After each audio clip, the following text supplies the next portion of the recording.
Hello students, आज हम बात करते हैं अपने नेक्स्ट टॉपिक एटॉमिक स्पेक्ट्रा को लेके। इससे पहले वाले टॉपिक्स की अगर हम बात करें तो हमने ब्लैक बॉडी रेडिएशंस और साथ ही साथ फोटो इलेक्ट्रिक इफेक्ट को स्टडी किया। अब हम एटॉमिक स्पेक्ट्रा को स्टडी करेंगे। तो स्पेक्ट्रम वर्ड की अगर बात करें, ऑलरेडी हमने सुना है कि स्पेक्ट्रम क्या है। So the splitting of light into series of colour bands. ठीक है, अगर व्हाइट लाइट की मैं बात करूं, अगर वो व्हाइट लाइट स्प्लिट हो जाती है डिफरेंट कलर बैंड के अंदर, then that is known as spectrum. अब इसी स्पेक्ट्रम को, जो लाइट का स्पेक्ट्रम है, उसको हमने स्टडी करना है एटम के केसेस में। तो एटॉमिक स्पेक्ट्रा की हम बात करेंगे।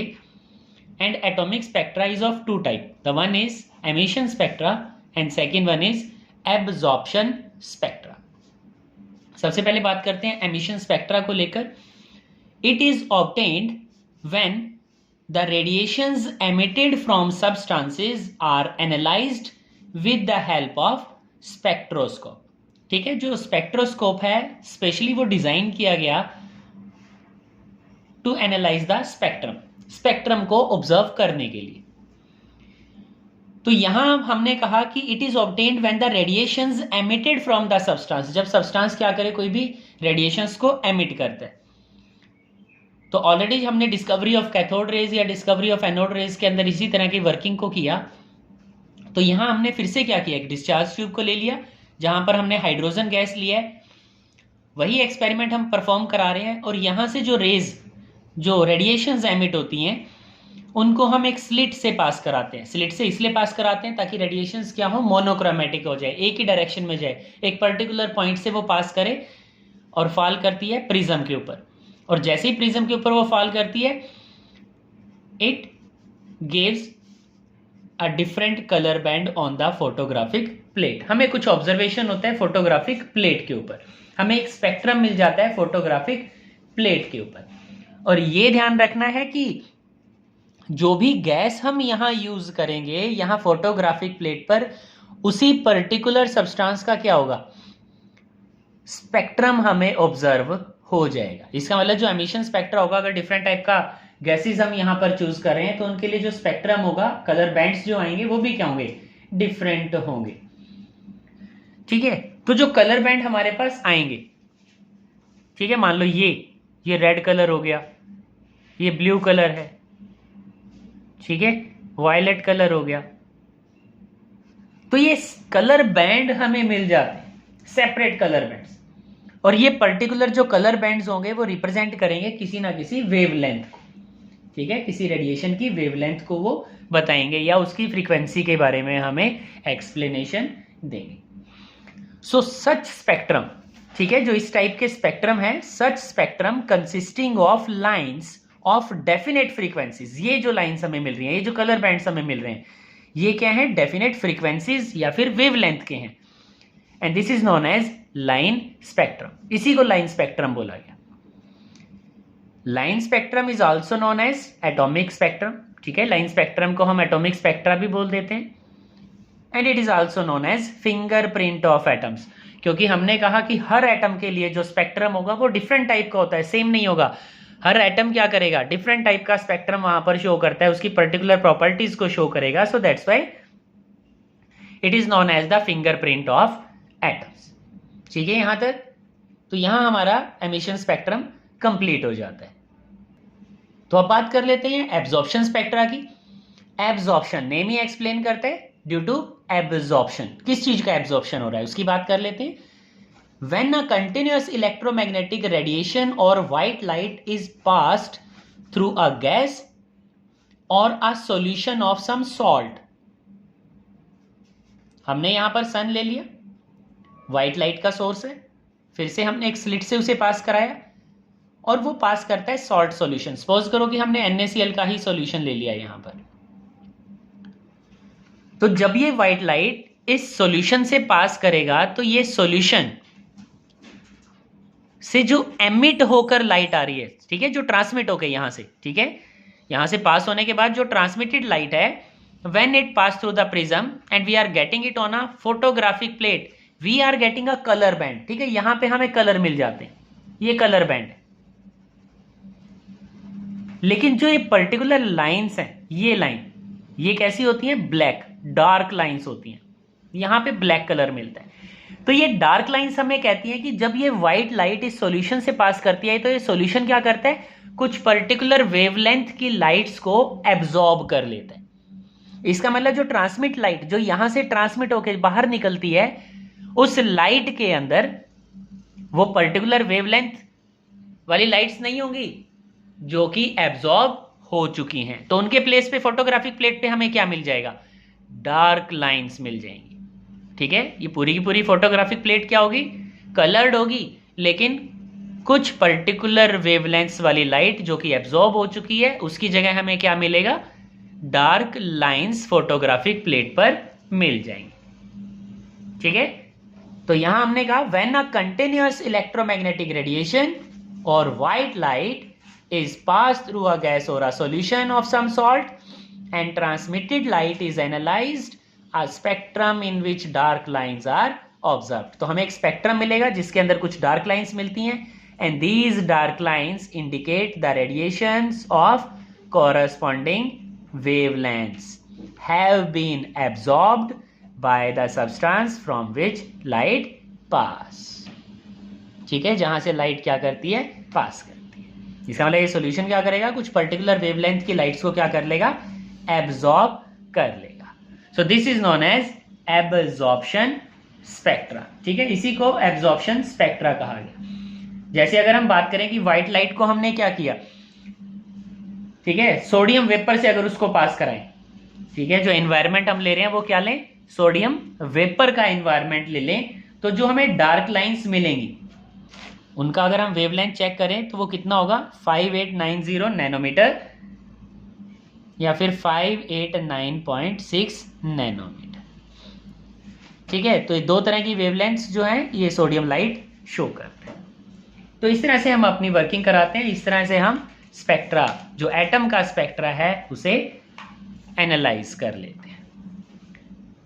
ठीक है, उसके बाद हम बात करते हैं अपने next section that is emission spectra of hydrogen atom. क्योंकि स्पेक्ट्रम के अंदर हमने बात किया था कि जो लाइन स्पेक्ट्रम था that was also not explained on the basis of wave theory.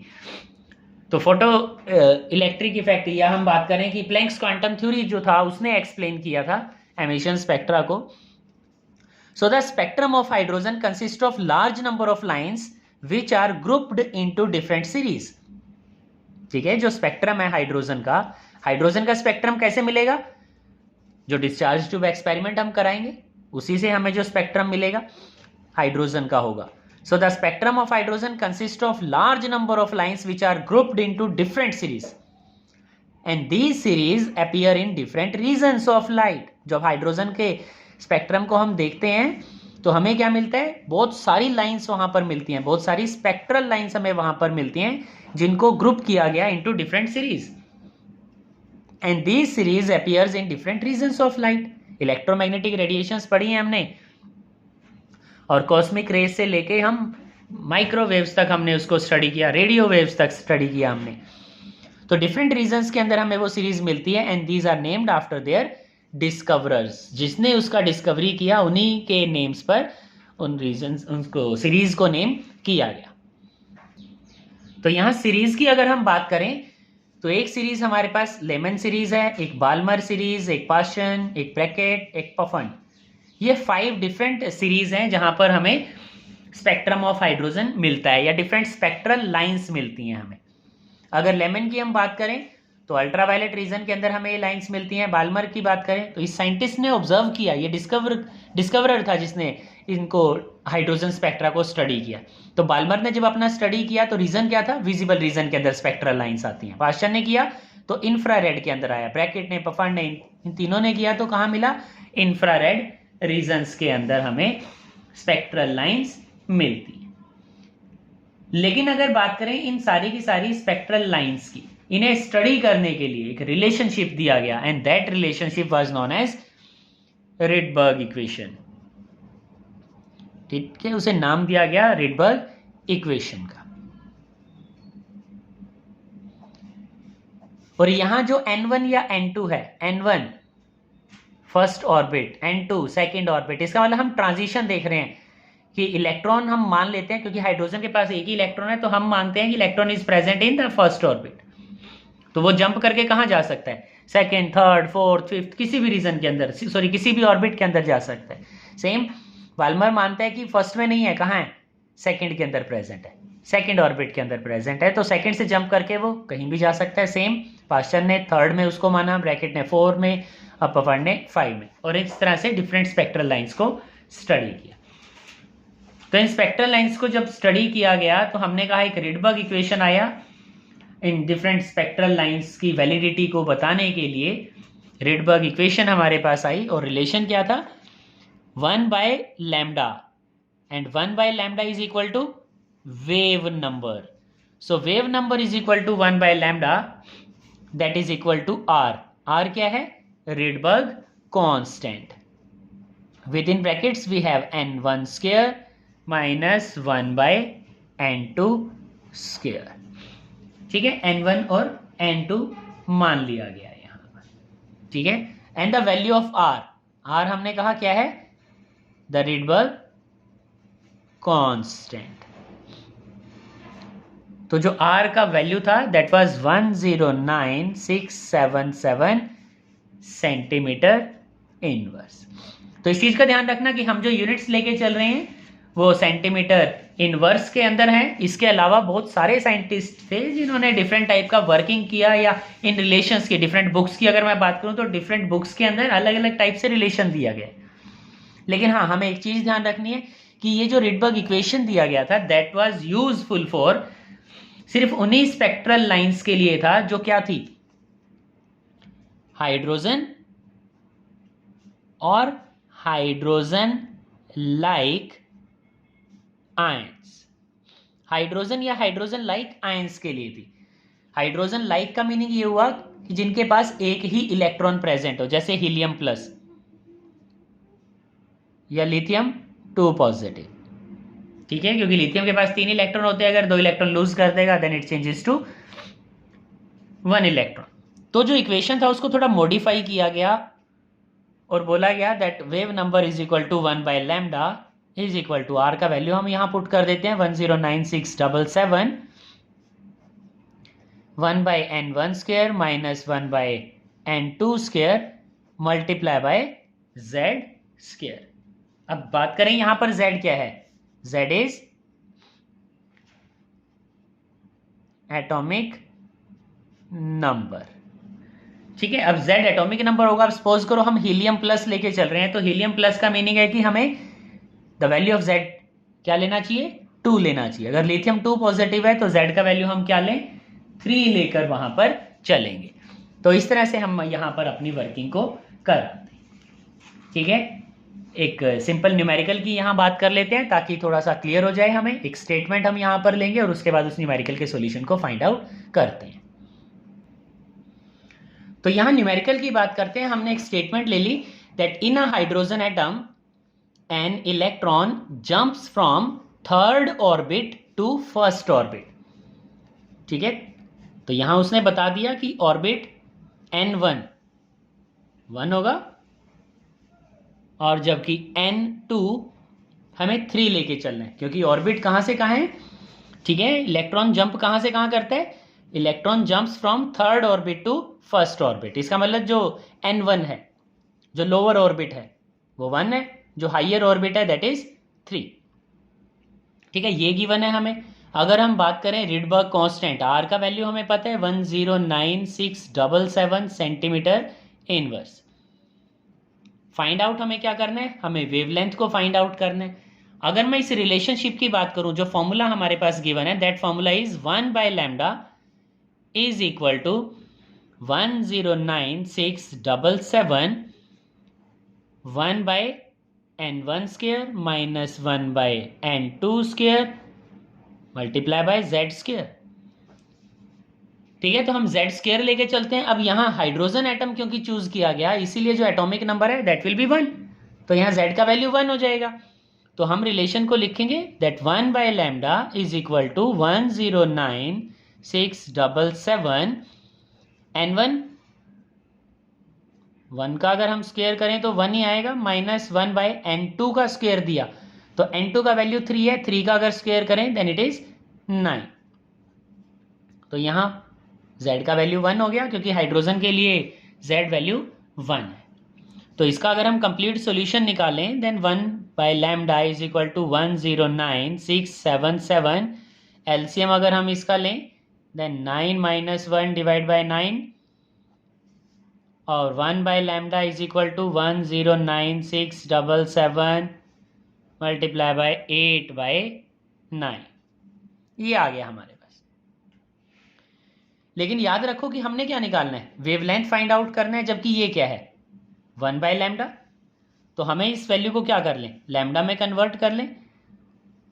ठीक है, रिलेशन को थोड़ा चेंज कर लें और लैम्डा में अगर वैल्यू निकालेंगे तो रिलेशन क्या चेंज हो गया, that 9 divide by 109677 multiply by 8। ठीक है, ये रिलेशन हमारे पास आ गया। तो जैसे ही हम यहां पर सॉल्यूशन फाइंड आउट करें, ठीक है, तो रिलेशन हमारा क्या आता है 1.0257 इंटू 10 रेज टू पावर